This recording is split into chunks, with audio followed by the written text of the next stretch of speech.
Kita ke peristiwa berikutnya, saudara. Kebakaran hutan dan lahan terjadi di sejumlah titik di wilayah Kalimantan Barat.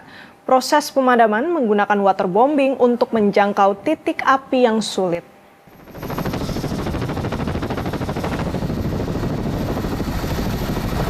Ketua Satgas Informasi BPBD Kalbar menegaskan kebakaran hutan dan lahan di Kalimantan Barat mulai terjadi beberapa hari lalu dan langsung menerjang ke sejumlah titik.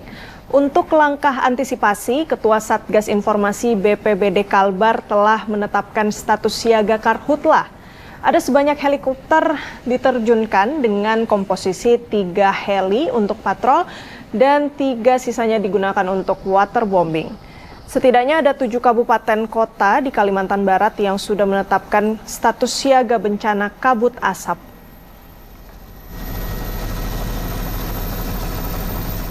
Untuk heli kita ada 5, ya, 3 untuk patroli dan 2 untuk waterbombing.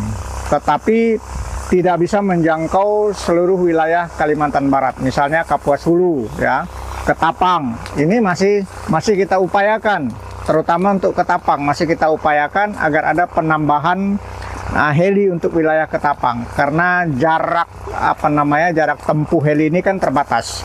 Jadi dia tidak bisa menjangkau seluruh kabupaten di Kalimantan Barat.